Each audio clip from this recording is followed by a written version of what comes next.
আসসালামু আলাইকুম রহমতুল্লাহি আবরাকাতু।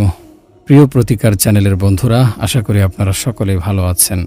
আজ আমরা সুখ অসুখের সংসার বই থেকে আলোচনা করব বিয়ের উদ্দেশ্য থেকে বিচ্যুতি। এই প্রসঙ্গে কথা বলার আগে প্রথমে জানা দরকার বিয়ের উদ্দেশ্যগুলো কি কি। আবু হামিদ আল গাজালি রহমতুল্লাহি আলাইহি এই প্রশ্নের উত্তর 5টি উদ্দেশ্য বা উপকারিতার কথা উল্লেখ করেছেন। প্রথম উদ্দেশ্য, বিয়ের প্রাথমিক উদ্দেশ্য হল সন্তান জন্মদানের মাধ্যমে বংশধারা জারি রাখা। এর মাধ্যমে কোনো দম্পতি চারভাবে আল্লাহর নিকটবর্তী হতে পারেন। সেগুলো হলো তাদের সন্তান জন্মদানের ইচ্ছা ও বংশধারা বজায় রাখা, মূলত আল্লাহরই আদেশ পালন।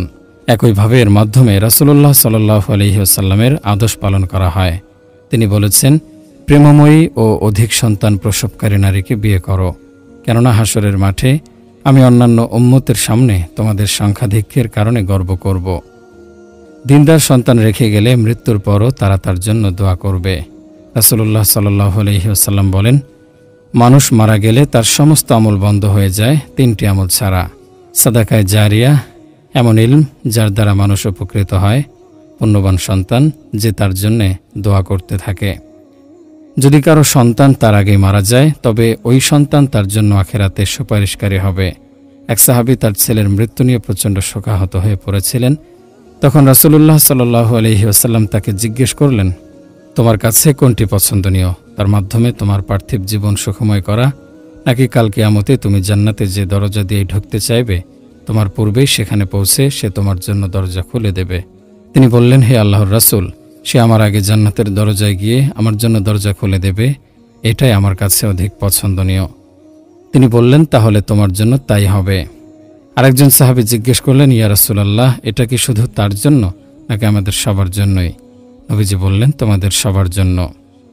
দ্বিতীয় উদ্দেশ্য, বিয়ের দ্বিতীয় উদ্দেশ্য হচ্ছে নিজেকে শয়তান থেকে রক্ষা করা, ক্ষতিকর কামনা দমন করা, নজরকে নত রাখা ও গোপন অঙ্গের হেফাজত করা।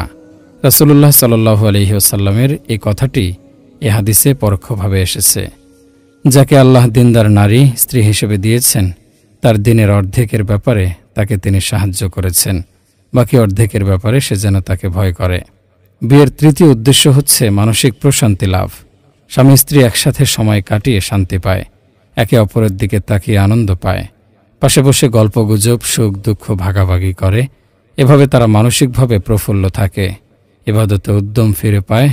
মানুষ সহজে বিরক্ত হয়ে যায়, ফলে পথ থেকে ছিটকে পড়ে। তাকে বিশ্রাম না দিয়ে কাজ চাপিয়ে দিলে সে বিদ্রোহী হয়ে ওঠে, কিন্তু তাকে কিছুটা সময় উপভোগ করার সুযোগ দিলে পুনরায় উদ্যম ফিরে পায়। আলী রাদিয়াল্লাহু আনহু বলেছেন, হৃদয়কে ঘণ্টাখানেকের জন্য বিশ্রাম দাও বা বিনোদন দাও, নতুবা একটানা কাজ বা পরিশ্রমের চাপে পড়ে সে অন্ধ হয়ে যাবে। এজন্য প্রিয় নবী সাল্লাল্লাহু আলাইহি ওয়াসাল্লাম বলেছেন, তোমাদের দুনিয়ার 3টি জিনিসকে আমার কাছে প্রিয় করা হয়েছে, সুগন্ধি, নারী এবং আমার চোখের শীতলতা করা হয়েছে সালাতকে। চতুর্থ উদ্দেশ্য, বিয়ের পর মানুষ বিভিন্ন গুরুত্বপূর্ণ কাজে আরও সুযোগ পায়। যেমন সংসার সামলানোর কাজ স্ত্রীর দায়িত্বে ছেড়ে দেয়া যায়। যদি জীবিকা অর্জনের পাশাপাশি পুরুষকে সংসারও সামলাতে হতো, তবে তার অনেক সময় নষ্ট হতো। ইলম অর্জন ও আমলের কোনো সময় সে পেত না। এভাবে স্ত্রী তার স্বামীকে আরও ভালো মুসলিম হতে সাহায্য করে।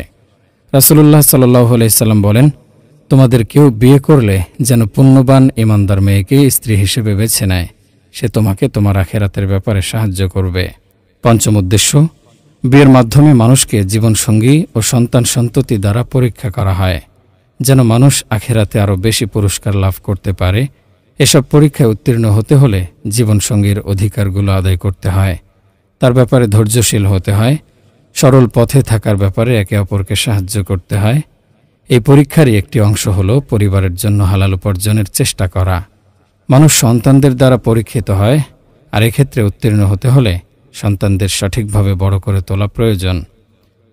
রাসূলুল্লাহ সাল্লাল্লাহু আলাইহি ওয়াসাল্লাম বলেন, মুসলিম ব্যক্তি সওয়াবের আশায় তার পরিবার পরিজনের জন্য যা কিছু খরচ করবে, সবই তার জন্য সাদাকা হিসেবে গণ্য হবে। মানুষ যখন দাম্পত্য জীবনের এই উদ্দেশ্য ও লক্ষ্যগুলো থেকে বিচ্যুত হয়ে যায়, তখনই সংসারে জটিলতার সূত্রপাত ঘটে।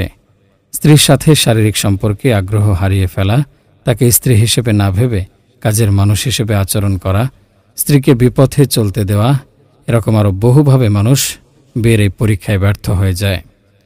এখন সমাজের সর্বস্তরে দেখা যাচ্ছে বিয়ের উদ্দেশ্যগুলো থেকে মানুষ দূরে চলে গিয়েছে। সন্তান জন্ম দেয়া, শারীরিক ও মানসিক চাহিদা পূরণ করা, একজন ভালো মুসলিম হওয়া, এসবের বদলে অন্য উদ্দেশ্যে মানুষ এখন বিয়ে করছে। কিছু পুরুষের কাছে বিয়ে যেন ব্যবসায়ী উদ্যোগ। ধনী বাবা বা প্রভাবশালী আত্মীয় আছে এমন মেয়ে বিয়ে করা অনেকের মুখ্য উদ্দেশ্য থাকে, যেন সমাজের উচ্চ শিখরে যেতে সাহায্য পাওয়া যায়। মেয়েরাও কম যায় না, তারা সচ্চরিত্রের পরিবর্তে সম্পদ ও সামাজিক মর্যাদাকে স্বামী নির্বাচনের মাপকাঠি করে নিয়েছে। এই ধারা যত চলতে থাকবে, দাম্পত্যের সমস্যাগুলো ততই বাড়তে থাকবে। সমাজ আরও দূষিত হয়ে উঠবে। ছলনার ওপর ভর করে গড়ে ওঠা এসব বিয়ে বেশি দিন টেকে না। যদিও বা টিকে যায়, সম্পর্কগুলো মোটেও সুখকর হয় না। আর্থিক সমস্যা থেকে তারা বেঁচে যায় বটে, কিন্তু নিত্যদিনের কলহ আর অবাধ্য সন্তান তাদের দাম্পত্যের পরিণতি হয়ে দাঁড়ায়। ভেবে দেখুন, একজন আদর্শ পুরুষ কি অর্থ লাভের আশায় বিয়ে করতে পারে? বরং পরিবারের জন্য আয় করা তো তারই দায়িত্ব। এই দায়িত্ব ঠিকভাবে পালন করলে তিনি দুনিয়ায় যেমন শান্তিতে থাকবেন, আখেরাতেও তেমনি পুরস্কৃত হবেন। সংক্ষেপে এতটুকুই বলবো, বিয়ের সঠিক উদ্দেশ্যগুলো মাথায় রেখে যেমন জীবনসঙ্গিনী পছন্দ করতে হবে, তেমনি দাম্পত্য জীবনে সেসব উদ্দেশ্য মাথায় রেখে আমাদের চলতে হবে।